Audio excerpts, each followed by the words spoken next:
This is an actual spacecraft from another world, piloted by alien intelligence. One sighting from tens of thousands made over the last 50 years on virtually every continent on the globe. Intelligent life from distant galaxies is now attempting to make open contact with the human race. And tonight, we'll show you the evidence.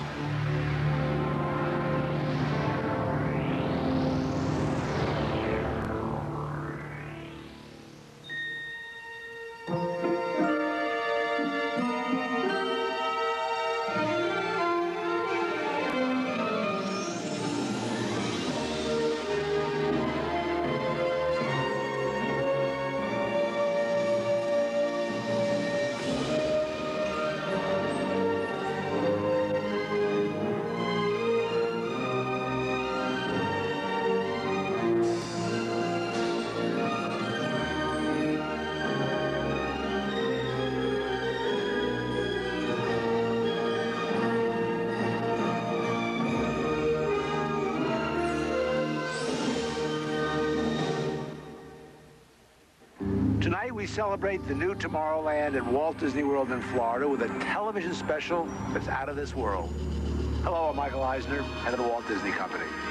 In a top-secret military installation somewhere in the United States, there are those who believe that the government is hiding the remains of an alien spacecraft that mysteriously crashed to Earth. With more and more scientific evidence of alien encounters and UFO sightings, the idea of creatures from another planet might not be as far-fetched as we once thought. In fact, one of you out there could have the next alien encounter. Enjoy tonight's special. I'm going to walk over and see if I can sneak a peek. Maybe not. Alien Encounters from New Tomorrowland is brought to you by Bounty. Outstanding absorbency and durability make Bounty the quilted quicker picker-upper. Scientific verification of extraterrestrial life forms routinely arriving on Earth. Top secret reports from ongoing military investigations. Compelling home videos of alien craft captured within the last few months.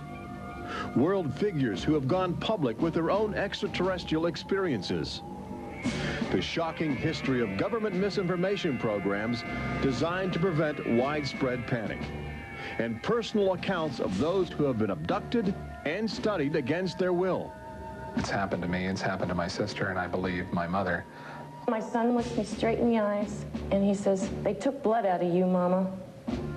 They don't ask permission, they take you. But it's such an incredible secret, nobody wants to believe it. There is valuable scientific data that would prove once and for all that planet Earth is being visited by highly evolved intelligence that is not from this world. Wait a minute. I've had enough. Stop it. From beyond the boundaries of our perceptions, intelligent beings are beckoning mankind to join the galactic community. It's an invitation which is both wondrous and terrifying. This is the nature of alien encounters. Mankind has the unique ability to ignore the obvious, especially when the facts reveal a disturbing truth. We once believed the sun revolved around the earth.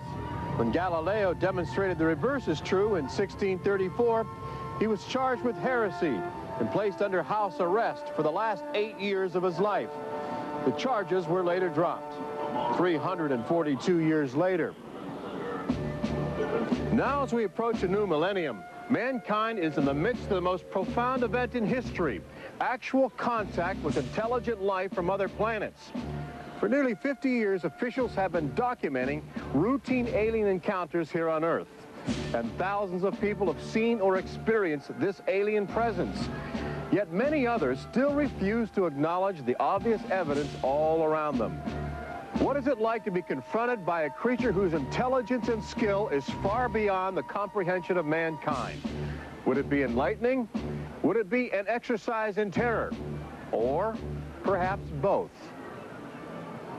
Here in the new Tomorrowland at the Walt Disney World Resort near Orlando, Florida, these concepts are brought to life as guests experience their own alien encounter, a sensory thriller from Disney and George Lucas. We'll give you a sneak preview later in the show. But first, we must prepare you for the future with some shocking insights from the recent past. Alien ships seem to arrive in waves. And if the last few years are any indication, planet Earth is experiencing a tsunami of sightings.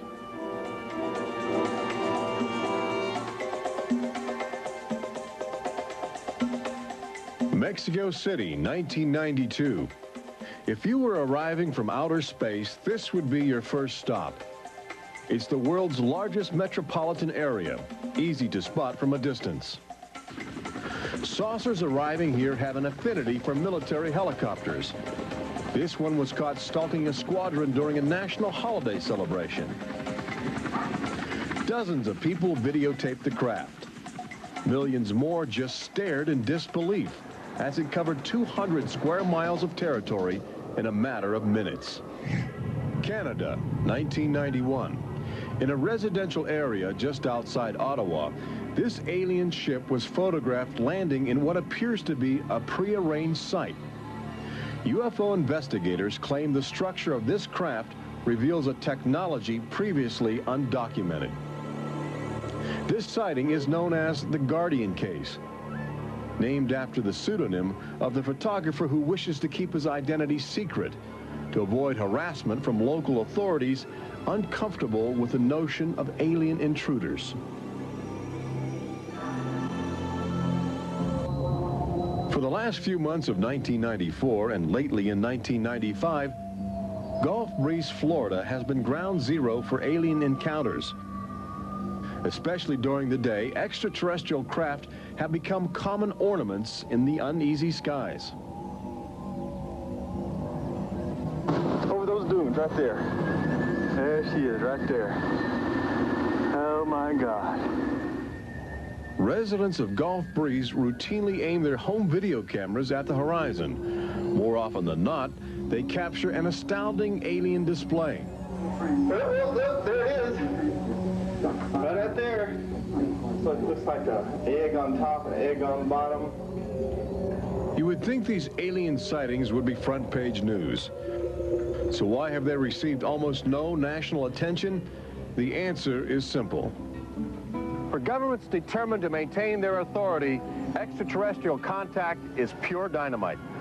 There's beings from another planet. We don't know where they come from. We don't know what they're doing here. There's nothing we can do about it. Meet Captain Kevin Randall, retired Air Force intelligence officer, now a top investigator of alien encounters. Anytime a technologically superior civilization comes in contact with a technologically inferior civilization, the technologically inferior civilization ceases to exist.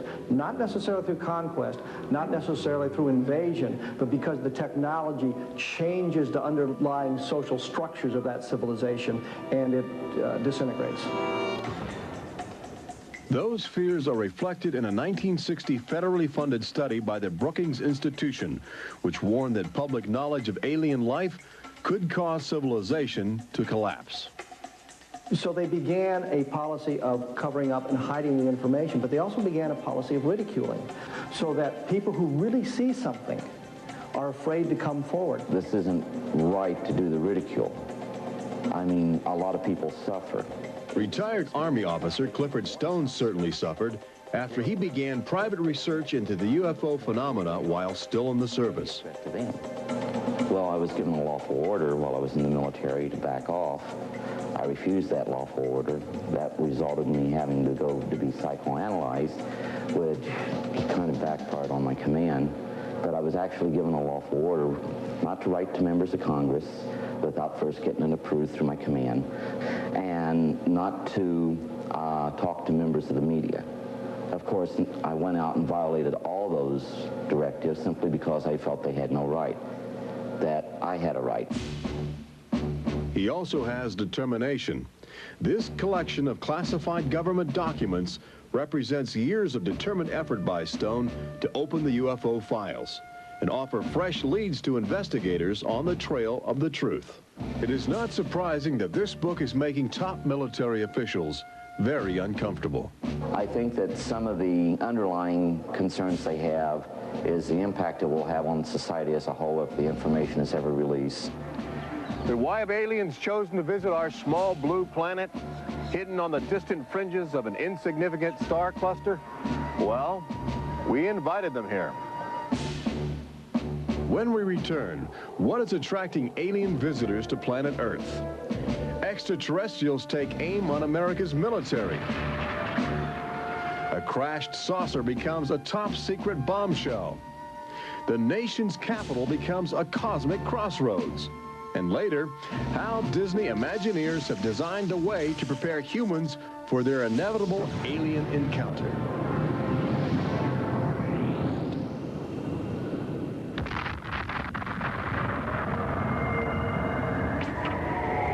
And I looked, and behold, a whirlwind came out of the north, and a fire enfolding itself, and a brightness was about it. Also out of the midst thereof came the likeness of 4 living creatures. And when the living creatures went, the wheels went by them. And when the living creatures were lifted up from the earth, the wheels were lifted up. For the spirit of the living creature was in the wheels. Ezekiel chapter 1. There have been reports of alien encounters throughout recorded history, often buried in the obscure poetry of mystics. But since the end of World War II, alien encounters have adopted a darker, more menacing demeanor. No longer just spirited lights dancing in the sky, UFOs turn more brazen, announcing themselves with surprising ferocity. Most alien activity on Earth in this century seems to have been sparked by the single most profound technological achievement in human history.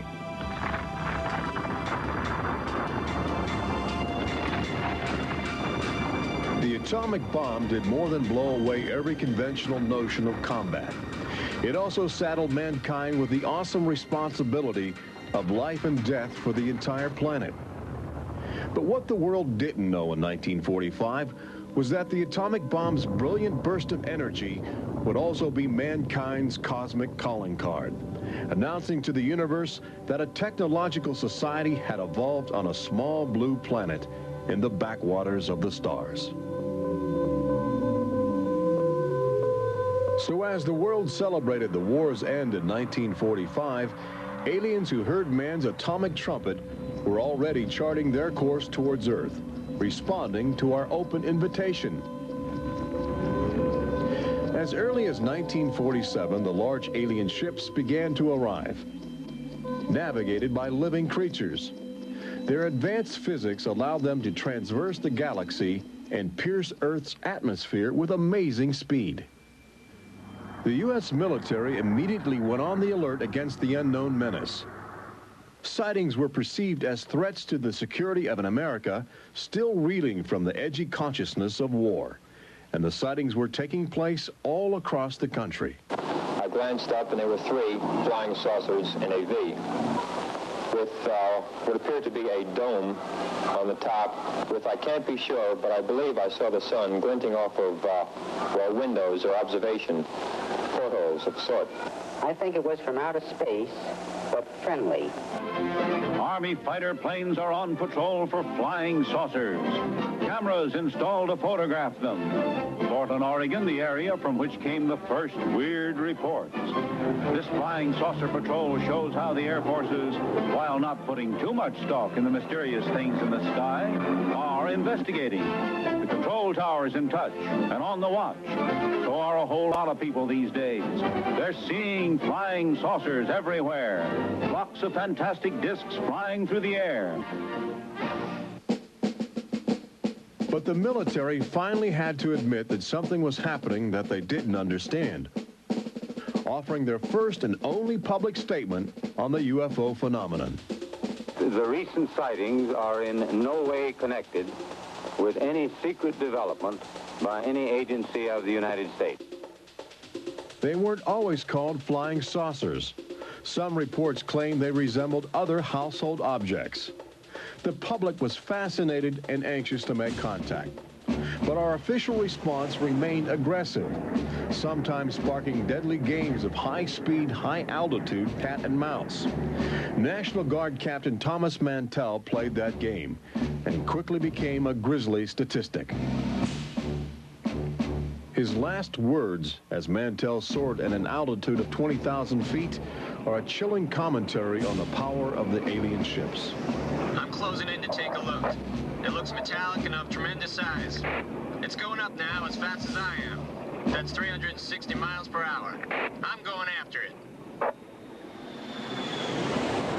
Moments later, Captain Mantell's mission had ended.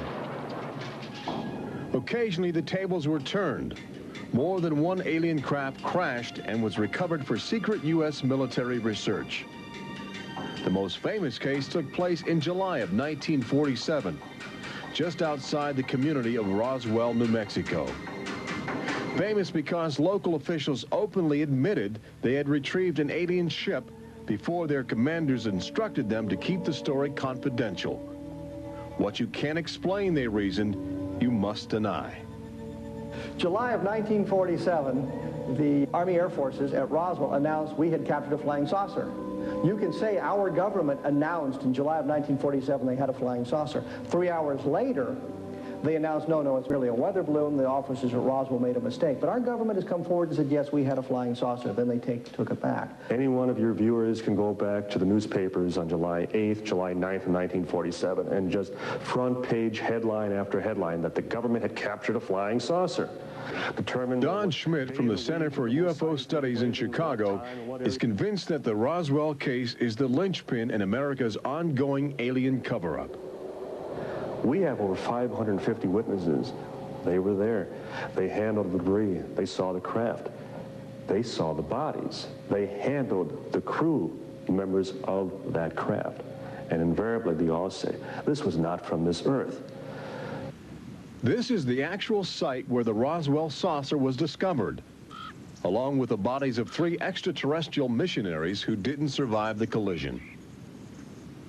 The debris and the dead were impounded and taken away for top-secret study, while a classified investigative committee called the Majestic 12 was organized by President Truman. And a government cover-up was initiated with a calculated disinformation campaign. The military, I know for a fact, has established what's called disinformation programs, officially sanctioned deception programs. This is covered by a regulation at Department of Defense level that's secret. This is the case with the unidentified flying objects. I cannot say that the Roswell incident was a cover-up, but I can certainly say that the government back then and today acted like it was a cover-up and has been subject to being accused of a cover-up. The flying saucer debris at Roswell was attributed to a downed weather balloon. There was no explanation for the alien body parts among the wreckage. Before long, other sightings were dismissed as optical illusions caused by electrified swamp gas, with elaborate demonstrations staged for newsreel cameras to back up the claim. But while the Pentagon refused to publicly admit aliens had arrived on Earth, their top-secret internal memos told a different story, even detailing the various ships and the creatures they had autopsied. Meanwhile, the American people fell in love with flying saucers, sensing something playful in their alien design. Before long, even the military seemed to fall under the trance of the UFOs. Government inventors began to mimic what they were seeing in the sky, in a strategy to stumble upon the secrets of advanced alien technology. These rare films chronicle those primitive efforts. At a symposium conducted by Princeton University, weird and wonderful flying machines developed for the Army go through their paces. The flying scooter, for instance, with only a 7-horsepower motor. Or this flying what have you. Just count your fingers after starting the fans.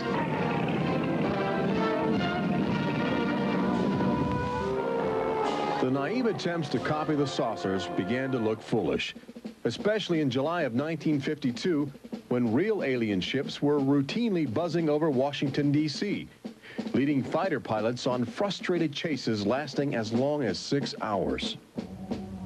It was the first time since the War of 1812 that our nation's capital had been successfully invaded by a foreign power. By the early 1960s, UFOs were having a chilling effect on our defense operations. Their tremendous speed often caused them to be misidentified as incoming intercontinental ballistic missiles, putting American air bases on red alert. There needed to be some way for the U.S. and the Soviets to distinguish between nuclear attack and alien visitors. The weapon is installed in the Pentagon, but it's a weapon of peace.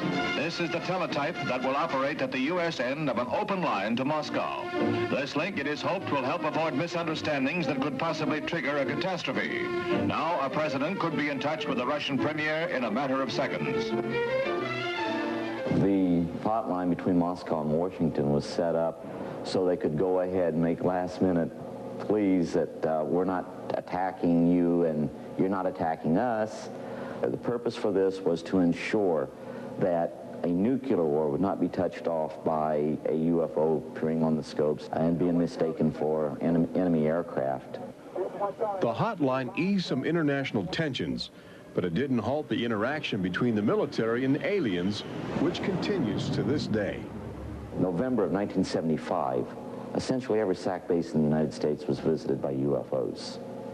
We have reason to believe that the UFOs went ahead and had some effect on changing the codes within the missiles, within the launch control facility, to change where the missiles would hit. 1976, September, Iran. 2 F-4s tried to intercept a UFO and shoot upon the UFO. The weapon systems of the planes go dead. The communication systems go dead. These are just 2 examples of cases which sound like they came out of science fiction, but in reality, they're from government documentation. Documents released by the State Department. 3 main engines up and burning. September 1991. Space Shuttle Mission 48. Commander Clayton and his crew point their cameras at the planet's horizon for a live broadcast to Earth. Many viewers noticed an alien ship playfully cavorting around the shuttle at tremendous speeds. NASA still refuses to acknowledge the incident. But since that time, the space agency no longer allows public access to live unscrambled television signals from shuttle missions.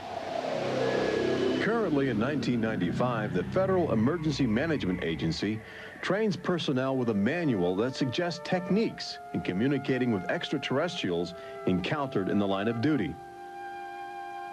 This document is in marked contrast to a federal law passed by Congress in 1969, which makes it illegal for any American to have contact with an extraterrestrial, punishable by a $5,000 fine and a year in jail. Ironically, both documents were composed by a government which refuses to publicly admit that there is intelligent life on other planets. Indications are that government, military, and scientific leaders will soon release nearly a half-century of official documentation of ongoing alien encounters on Earth. Perhaps they feel it would be too embarrassing not to reveal the truth before the truth reveals itself. But these FBI files acquired through the Freedom of Information Act outline nearly 50 years of UFO reports investigated by federal agents all across America. Overwhelming evidence that something sinister is at work. But look carefully.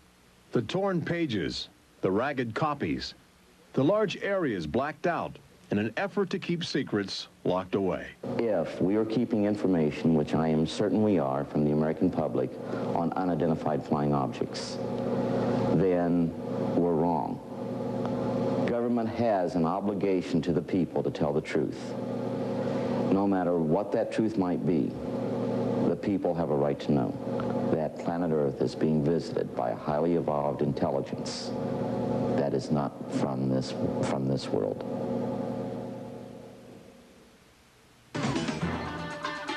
When we return, meet the people who have already experienced disturbing contact with creatures from another world. They don't ask permission, they take you. See how government is monitoring mutant life forms which have already staked their claim on planet Earth. And join Robert Urich on the fringes of the future in Walt Disney World's Magic Kingdom as Disney Imagineers prepare the public for their inevitable alien encounter. Encounters from New Tomorrowland.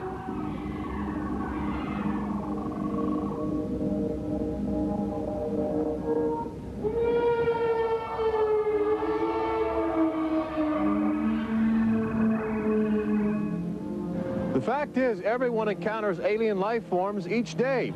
We've just become accustomed to ignoring the evidence. We expect the first visitors from outer space to arrive in flying saucers. But there are new scientific suggestions that the microbiotic organisms, which routinely invade human bodies in the form of viral disease, may have extraterrestrial connections. These minute alien life forms may very well be the advanced invasion force, leading the way to test Earth's environment for more complex and determined creatures.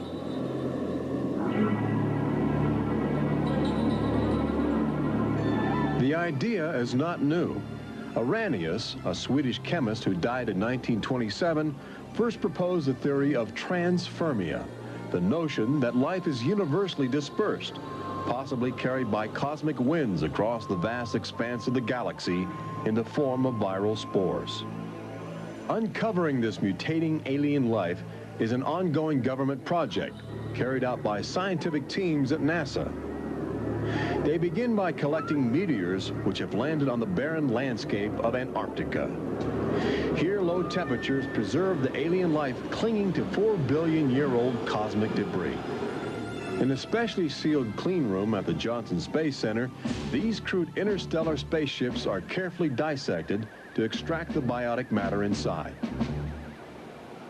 Amino acids, a kaleidoscope of organic compounds, and the chemical catalysts of life are analyzed with sophisticated gas chromographs and mass spectrometers. Life is plentiful in the universe and eerily tenacious. Lately, scientists have found extraordinary numbers of unknown organisms which have gained a biological foothold where we once thought survival would be impossible. They grow in deadly ammonia gas. They are resistant to ultraviolet radiation. They thrive inside the radioactive cooling systems of nuclear power plants. And they can even survive the vacuum of space, reanimating themselves when air and water become available. Riding inside the stone cocoon of a meteor, life can travel virtually anywhere, and a good deal of it lands on planet Earth. But just as we explore the genetic package of alien life, visitors from space are routinely examining human specimens, abducting men, women, and children in order to conduct disturbing biological experiments. Very, very few people who've had the experience are willing to talk about it publicly. There is such a kind of ridicule factor. Bud Hopkins, researcher and author of the best-selling book Intruders, is America's leading investigator into the alien abduction phenomenon and largely responsible for bringing the astonishing situation to the nation's attention. The most important thing about this, I think, in studying it is to realize that there are very distinct patterns. This is not just a box full of crazy experiences which are mutually contradictory. The patterns start this way. People are abducted first in childhood. When I go back into my memory, I don't know a day without them. And they are then re-abducted over many, many, many years. When I saw this light on the freeway, my first reaction was, oh my God, not again. I grabbed the side of my bed like, no, you're not gonna get away with this. You're not gonna get away with it this time. Then I feel lifted off of the bed, and the next thing that I remember is being on a table or a bench and these beings surrounding me. Samples are taken from the skin, and there are very distinct scars that result from these biopsies, whatever we want to call them. I have a scar on my hand. It seems to be a triangle shape that's a half an inch by half an inch if you were to measure it. They were just red and blistery and kind of in a large equilateral triangle on each foot. The basic, most common mark is what we call a scoop mark. It's a circular depression, as if the aliens have used a little tool and removed a layer of cells. On my upper left inner thigh, I have two marks. There's a series of two. They're about 1/8 of an inch deep and about 1/4 inch in diameter that people call scoop marks, for lack of a better term. Often an object is inserted in the nostril or behind the eyeball or in the ear, which we believe to be implants. On my shin, between my ankle and my knee, were two puncture marks. In fact, I hesitate to call them that because they were larger and deeper. They were like two holes drilled vertically along my shin into my leg. And that frightened me deeply because I have no idea how those got there. I could only speculate as to why they were doing that, although I do know that, bone marrow contains genetic material, blood. They're interested in who you are genetically. They seem to be desperate for our genetic material, our DNA, our particular genetic makeup, as if they have reached some point of, let's say, some point of no return in their evolutionary development, and they need to revivify themselves through something they can get from us, a more primitive and perhaps more robust species. People generally describe one particular type of figure as the basic alien type, which is a small figure, 3.5 to 4.5 feet tall, huge head, huge black eyes, hairless, grayish-white skin, just a tiny slit for a mouth that doesn't move, and so forth. I'd say that accounts for about 85% of the descriptions. There's some that are very, they talk about the reptilian being like sexually aggressive, and then there's some that look like praying mantis that are very mean and very violent. It is a violation of your body. It's a violation of your space. They don't ask permission. They take you. On this earth, when you are raped, when you are mugged, even if you don't see that person that is doing you bodily harm, you have somewhere to go. You can go to the police and at least give a report whether they do something or not. You have somewhere to go. But in this case, you have no one to talk to. You have no one to say, this has happened to me. I've been so violated. You don't even know. And you're not ready for this. My love life went to hell.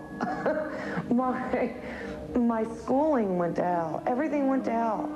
And it's terrifying, it's not fun, it ruins your life because you have nowhere to go. Twinkle, twinkle, little star, how I wonder what you are. Up above the world so high like a diamond in the sky. Makes me want to cry.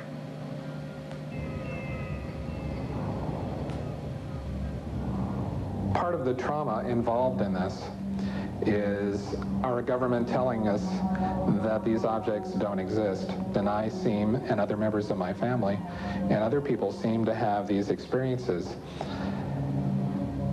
It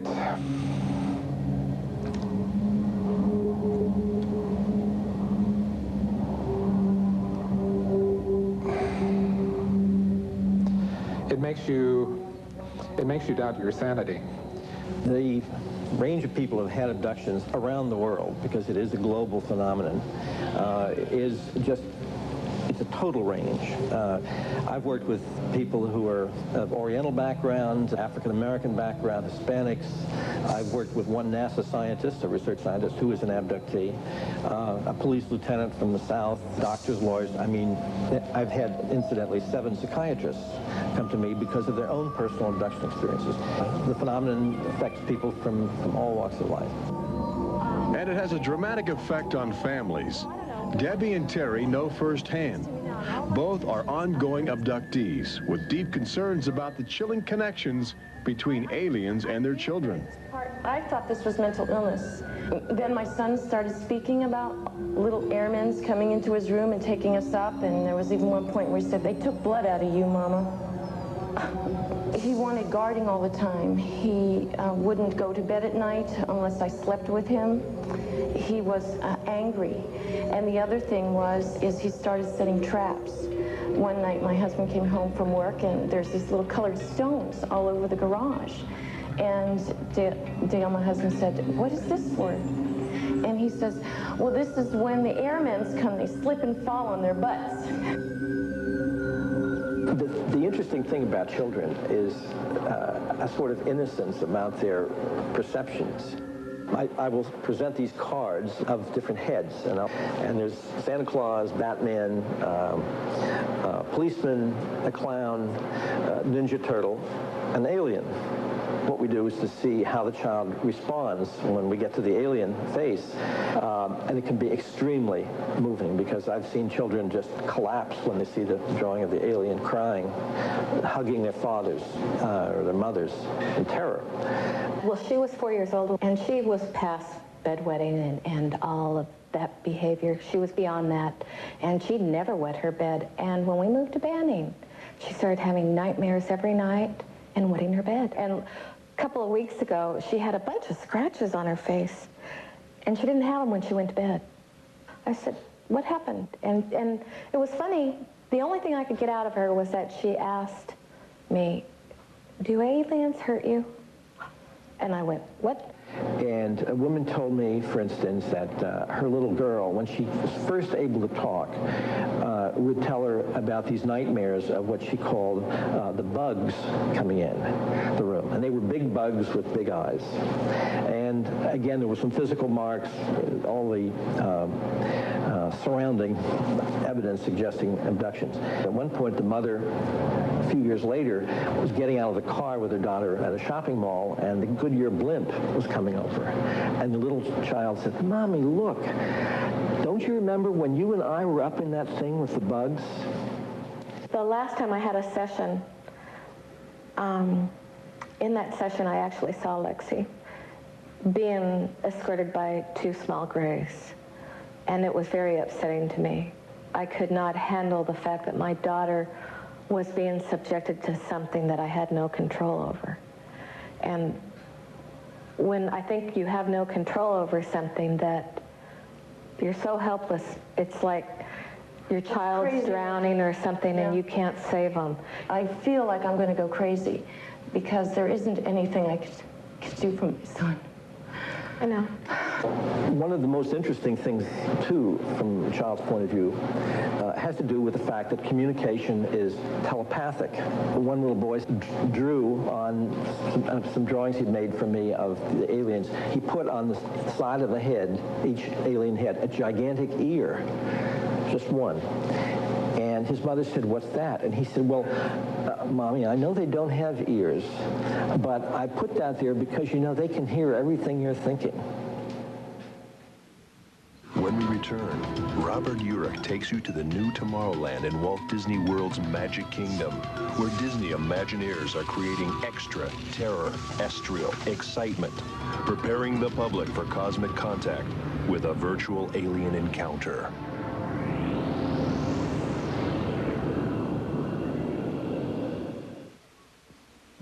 An official UFO sighting report, one of thousands compiled over the last few decades.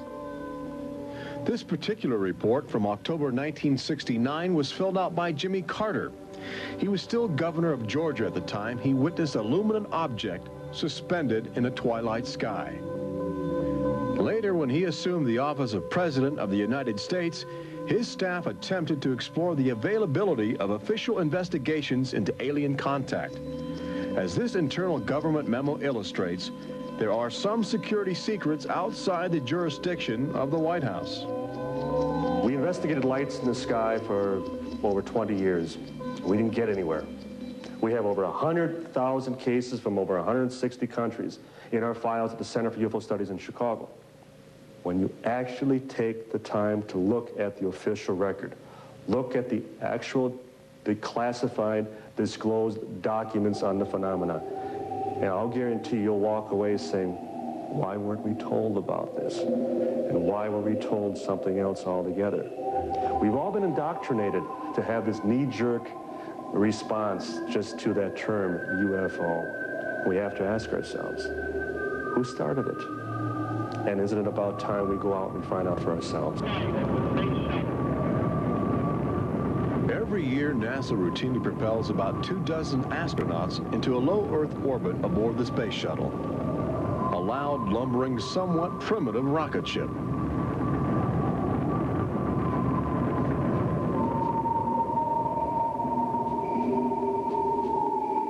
But most Americans will likely explore outer space aboard crafts of alien origin. Statistics indicate a greater probability that you will experience extraterrestrial contact in the next 5 years than the chances that you will win a state lottery. But how do you prepare for such an extraordinary event? Here in the new Tomorrowland at Disney World, scientists and Disney engineers have brought to life a possible scenario that helps acclimate the public to their inevitable alien encounter. Welcome to the new Tomorrowland Convention Center in the Magic Kingdom, where humans can enjoy their first taste of the future, as well as advanced extraterrestrial technology, and begin to understand the disturbing facets of alien intelligence. Access Technologies, an interplanetary manufacturing and marketing conglomerate, is one of the first alien firms to take advantage of this showcase facility in new Tomorrowland, introducing humans to technology which promises to seize the future. Today, guests are exploring the concept of teleportation, the ability to transmit solid matter or living creatures across the endless void of space. Inside this chamber, at the extraterrestrial alien encounter attraction, cosmic representatives will demonstrate the secrets of a brave new world. Utilizing the ominous device, two very different life forms will make contact via the teleportation process. Unfortunately, high technology can backfire if operated by careless hands. As the seat restraints lock into place and the power generators are activated by anxious extraterrestrials, these happy humans are about to discover a disturbing truth. When science fiction becomes science fact, the results could be terrifying.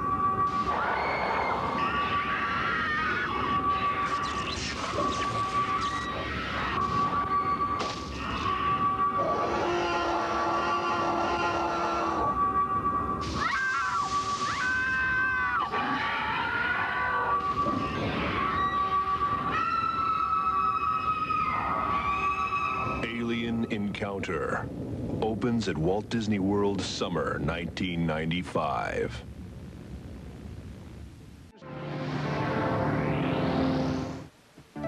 Planet Earth has always been a laboratory for alien life forms which can drop in from space or slowly mutate into bizarre fleshy organisms at our feet.